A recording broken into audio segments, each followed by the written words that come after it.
Hello દોસ્તો, આજે હું બનાવું છું આમળાનો છુંદો।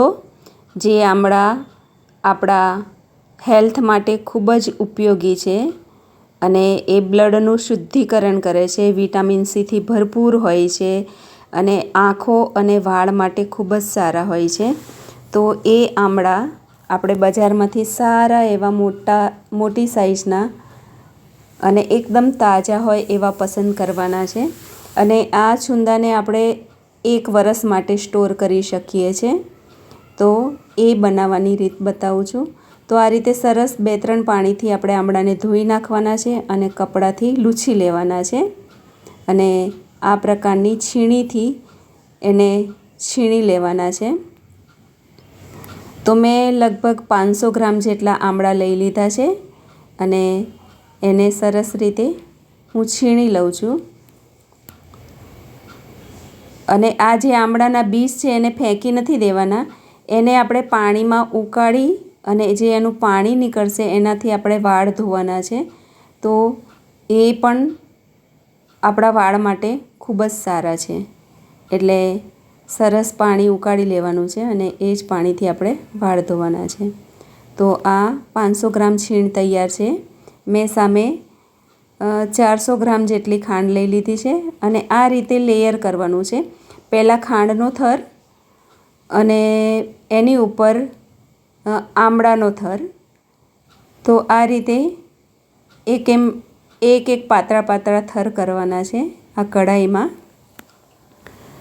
તો આ રીતે થર કરી અને પછી જ આપણે એને ગેસ ઉપર મૂકવાના છે। આમાં કશું જ આપણે બીજું કશું એડ કરવાની જરૂર નથી અને 1 વર્ષ સુધી આપણે સ્ટોર કરી અને ખાઈ શકીએ છીએ અને આપણે ભાખરી સાથે, રોટલી સાથે, થેપલા સાથે યા તો ખીચડી સાથે પણ આ છુંદો આપણે લઈ શકીએ છીએ। જેવી રીતે આપણે કેરીનો છુંદો બનાવીએ છીએ એ જ રીતે આપણે આ છુંદો બનાવવાનો છે।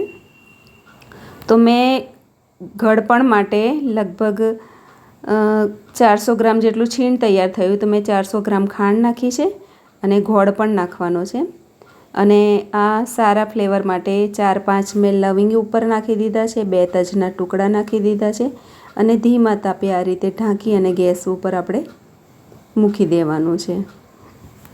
અને આમાં ધીમા તાપે આપણે ગેસ ચાલુ રાખી અને વચ્ચે વચ્ચે 2-3 મિનિટે હલાવતા રહેવાનું છે અને આમાં ચાસણી થવા નથી દેવાની। ખાલી જે પાણીનો ભાગ છે એટલે આમળાનો પોતાનું નેચરલ કુદરતી પાણી હોય છે, એ પાણી રિલીઝ થતું હોય છે અને ખાંડ નાખી છે। ઉપરથી લગભગ 250-300 ગ્રામ જેટલો ગોળ પણ નાખ્યો છે।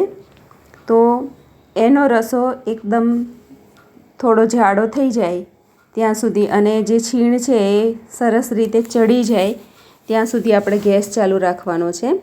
એમાં આપણે જેવી રીતે ખાંડની ચાસણી કરીએ છીએ એવી ચાસણી નથી થવા દેવાની, કેમ કે જો ચાસણી થશે તો એ કડક થઈ જશે। એટલે આ જેમ જેમ ઠંડુ પડતું જશે એમ થીક થઈ જશે, એટલે એ વાતનું ધ્યાન રાખવાનું છે કે આપણે એમાં ચાસણી ના થાય। હવે આ મેં સૂંઠનો પાવડર નાખી દીધો છે। પહેલાં મેં છીણતા વખતે આદું પણ છીણ્યું હતું, તો આદુનો ટેસ્ટ બહુ સરસ લાગતો હોય છે, તો થોડી સૂંઠ પણ નાખી દીધું છે અને આદું પણ નાખ્યું છે। હવે સ્વાદ અનુસાર મીઠું અને આ લાલ કશ્મીરી મરચું નાખ્યું છે। તો દેખો એનાથી કલર પણ પૂરો ચેન્જ થઈ ગયો છે કશ્મીરી લાલ મરચાંથી। તો આ રીતે થોડી વાર એને થવા દેવાનું છે, ગેસ ઉપર ઉકળવા દેવાનું છે। તો આ તૈયાર છે આપણો આમળાનો છુંદો અને જ્યારે ઠંડુ પડે ત્યારે આ રીતની બોટલમાં આપણે ભરી લેવાનું છે। દોસ્તો, મારી ચેનલમાં નવા હોય તો તમે મારી ચેનલને સબસ્ક્રાઈબ કરો, કોમેન્ટ, શેર કરો અને મારો વિડીયો જોવા બદલ થેન્ક યુ।